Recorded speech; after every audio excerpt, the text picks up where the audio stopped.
एक ही परिवार में दो लोगों के अलग अलग नियम नहीं हो सकते।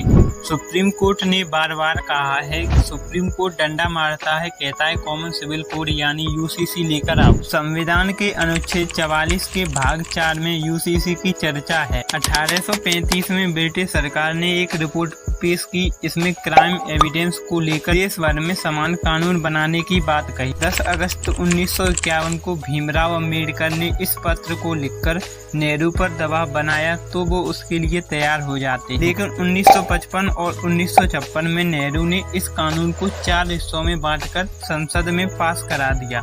इसमें सभी धर्मों या समुदाय के लिए एक ही तरह की कोर्ट प्रोसेस और सजा का प्रावधान करता है, यानी कत्ल हिंदू ने किया है या मुसलमान ने, इस बात से सुनवाई और सजा में कोई अंतर नहीं होगा। इधर यूनिफॉर्म सिविल कोड के जरिए पर्सनल लॉ को खत्म करके सभी के लिए एक जैसा कानून बनाए जाने की मांग की जा रही है। मुस्लिम पुरुष 4 शादी कर सकते हैं, लेकिन हिंदू मैरिज एक्ट के तहत दूसरी शादी करना अपराध है। यूनिफॉर्म सिविल कोड को 10 हिस्सों में बांटा जा सकता है। इसके बारे में आगे चर्चा करेंगे। मुस्लिमों को 1947 के बाद उन्हें मिली धार्मिक आजादी छीनने की कोशिश की जा रही है। ऐसा माना जा रहा है कि भारत सरकार ने यूनिफॉर्म सिविल कोड लागू करने के लिए पहला सियासी कदम उठा लिया है।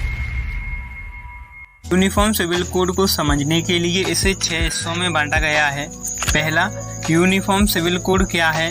दूसरा, यूनिफॉर्म सिविल कोड के 10 कानून क्या हैं जो बन सकते हैं। तीसरा, यूनिफॉर्म सिविल कोड कब बना और इसका मुद्दा सबसे पहले किसने उठाया। चौथा, यूनिफॉर्म सिविल कोड को लेकर इतना विरोध क्यों किया जाता है। पांचवा, देश के संविधान में यूसीसी कोड के बारे में क्या कहा गया है। छठवां, अगर यूनिफॉर्म सिविल कोड पर वोटिंग हुई तो क्या होगा। यूनिफॉर्म सिविल कोड से जुड़ी एक बड़ी खबर आ रही है। समझ रहे हैं आप, यूसीसी यूनिफॉर्म सिविल कोड एक यूनिफॉर्म सिविल कोड के नाम पर ऐसे लोगों को भड़काने का काम हो। चलिए पहले जानते हैं यूनिफॉर्म सिविल कोड क्या है। आमतौर पर किसी भी देश में 2 तरह के कानून होते हैं, क्रिमिनल कानून और सिविल कानून। क्रिमिनल कानून में चोरी, लूट, मारपीट, हत्या जैसे आपराधिक मामलों की सुनवाई की जाती है। इसमें सभी धर्मों या समुदाय के लिए एक ही तरह की कोर्ट प्रोसेस और सजा का प्रावधान करता है, यानी कत्ल हिंदू ने किया है या मुसलमान ने, या इस अपराध में जान गंवाने वाला हिंदू था या मुसलमान, इस बात से एफआईआर, सुनवाई और सजा में कोई अंतर नहीं होता है। इसमें सजा दिलवाने की बजाय सेटलमेंट या मुआवजे पर जोर दिया जाता है। मसलन 2 लोगों के बीच प्रॉपर्टी का विवाद हो, किसी ने आपकी मनहानि की, या पति पत्नी के बीच कोई मामला हो, या किसी पब्लिक प्लेस का प्रॉपर्टी विवाद हो। ऐसे मामलों में कोर्ट सेटलमेंट करता है, पीड़ित पक्ष को मुआवजा दिलवाया जाता है। सिविल कानून में परंपरा, रीति रिवाज और संस्कृति की खास भूमिका होती है। शादी, ब्याह और संपत्ति से जुड़ा मामला सिविल कानून के अंदर आता है। भारत में अलग अलग धर्मों में शादी, परिवार और संपत्ति से जुड़े मामले में रीति रिवाज, संस्कृति और परंपराओं का खास महत्व है। इन्हीं के आधार पर धर्म या समुदाय विशेष के लिए अलग अलग कानून भी हैं। यही वजह है कि इस तरह के कानूनों को हम पर्सनल लॉ भी कहते हैं। जैसे मुस्लिम में शादी और संपत्ति का बंटवारा मुस्लिम पर्सनल लॉ के जरिए होता है, वहीं हिंदुओं की शादी हिंदू मैरिज एक्ट के जरिए होती है। इसी तरह ईसाई और सिखों के लिए भी अलग पर्सनल लॉ है। इधर यूनिफॉर्म सिविल कोड के जरिए पर्सनल लॉ को खत्म करके सभी के लिए एक जैसा कानून बनाए जाने की मांग की जा रही है, यानी भारत में रहने वाले हर नागरिक के लिए निजी मामलों में भी एक समान कानून, चाहे वह किसी भी धर्म या जाति का क्यों ना हो। जैसे पर्सनल लॉ के तहत मुस्लिम 4 शादी कर सकते हैं, लेकिन हिंदू मैरिज एक्ट के तहत पहली पत्नी के रहते दूसरी शादी करना अपराध है। सवाल दूसरा, यूनिफॉर्म सिविल कोड के 10 चैप्टर में कौन कौन सी बातें हो सकती हैं। भारत में सिविल कोड से जुड़े कानून को आसान बनाने के लिए यूनिफॉर्म सिविल कोड को 10 हिस्से यानी चैप्टर में बांटा जा सकता है। इनमें इस तरह के नियम और कानून हो सकते हैं। चैप्टर पहला, शादी की उम्र को लेकर। चैप्टर दूसरा, तलाक के आधार से जुड़े नियम। चैप्टर तीसरा, तलाक से जुड़े प्रोसीजर। चैप्टर चौथा, मेंटेनेंस तय करने के आधार। चैप्टर 5वां, मेंटेनेंस देने का प्रोसीजर। चैप्टर 6वां, गोद लेने का आधार। चैप्टर 7वां, गोद लेने का प्रोसीजर। चैप्टर 8वां, उत्तराधिकार और विरासत के नियम। चैप्टर 9वां, पति और पत्नियों की संख्या। चैप्टर 10, परिवार नियोजन से जुड़े नियम।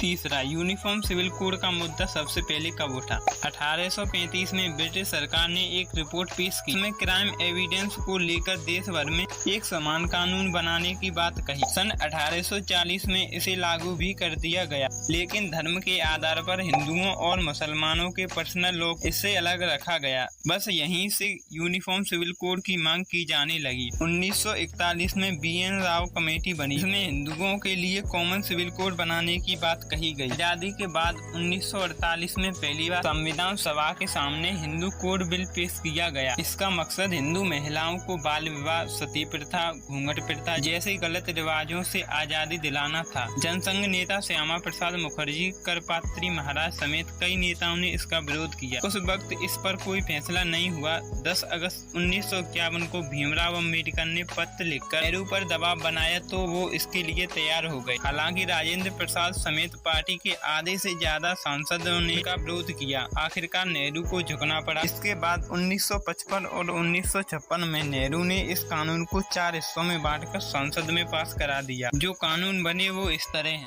Hindu marriage act 1955, Hindu succession act 1956, Hindu adoption एवं मैनेजमेंट एक्ट 1956, हिंदू माइनॉरिटी एवं गार्जियनशिप एक्ट 1956। अब हिंदू महिलाओं को तलाक, दूसरी जाति में विवाह, संपत्ति का अधिकार, लड़कियों को गोद लेने का अधिकार मिल गया। पुरुषों की एक से ज्यादा शादी पर रोक लगा दी। महिलाओं को तलाक के बाद मेंटेनेंस का अधिकार मिला। राजेंद्र प्रसाद, श्यामा प्रसाद मुखर्जी और दूसरे नेताओं का कहना था कि जब महिलाओं के हक के लिए कानून बना तो सिर्फ हिंदू महिलाओं के लिए ही क्यों, सभी धर्मों की महिलाओं के लिए समान कानून क्यों नहीं बनाया जा रहा। अब नंबर आता है चौथा, यूनिफॉर्म सिविल कोड को लेकर इतना विरोध क्यों? यूनिफॉर्म सिविल कोड का सबसे ज्यादा विरोध अल्पसंख्यक, खासकर मुस्लिम समुदाय के लोग करते हैं। उनका कहना है कि संविधान के अनुच्छेद 25 में सभी नागरिकों को धार्मिक स्वतंत्रता का अधिकार है, इसलिए शादी ब्याह और परंपराओं से जुड़े मामलों में सभी पर समान कानून थोपना संविधान के खिलाफ है। मुस्लिम जानकारों के मुताबिक शरिया कानून 1400 साल पुराना है। यह कानून कुरान और पैगम्बर मोहम्मद साहब की शिक्षाओं पर आधारित है, लिहाजा यह उनकी आस्था का विषय है। मुस्लिमों की चिंता है कि 1947 के बाद उन्हें मिली धार्मिक आजादी धीरे धीरे उनसे छीनने की कोशिश की जा रही है। सवाल 5वां, देश के संविधान में यूनिफॉर्म सिविल कोड के बारे में क्या कहा गया है? संविधान के अनुच्छेद 44 के भाग 4 में यूनिफॉर्म सिविल कोड की चर्चा है। राज्य के नीति निर्देशक तत्व से संबंधित इस अनुच्छेद में कहा गया है कि राज्य देश भर में नागरिकों के लिए एक यूनिफॉर्म सिविल कोड लागू करने का प्रयास करेगा। हमारे संविधान में नीति निर्देशक तत्व सरकारों के लिए एक गाइड की तरह हैं। इनमें वे सिद्धांत या उद्देश्य बताए गए हैं जिन्हें हासिल करने के लिए सरकारों को काम करना होता है। अब जानते हैं अगर यूनिफॉर्म सिविल कोड पर वोटिंग हुई तो समीकरण क्या हों? दैनिक भास्कर की एक रिपोर्ट के मुताबिक लोकसभा में कुल 543 सीटें हैं। 2/3 बहुमत के लिए 362 वोटों की जरूरत है। लोकसभा में बीजेपी के पास 303 मेंबर हैं, जबकि एनडीए के 330 मेंबर हैं। राज्यसभा में कुल 250 मेंबर हैं। 2/3 बहुमत के लिए 167 मेंबर का समर्थन होना चाहिए। राज्यसभा में बीजेपी के पास 92 सांसद हैं, एनडीए के 110 सांसद हैं। अगर 2/3 बहुमत की जरूरत पड़ी तो दोनों ही सदनों में बीजेपी बहुमत से दूर है। ये 19 जुलाई 2022 तक के आंकड़े हैं। यूनिफॉर्म सिविल कोड के बारे में आपका क्या कहना है? कमेंट करके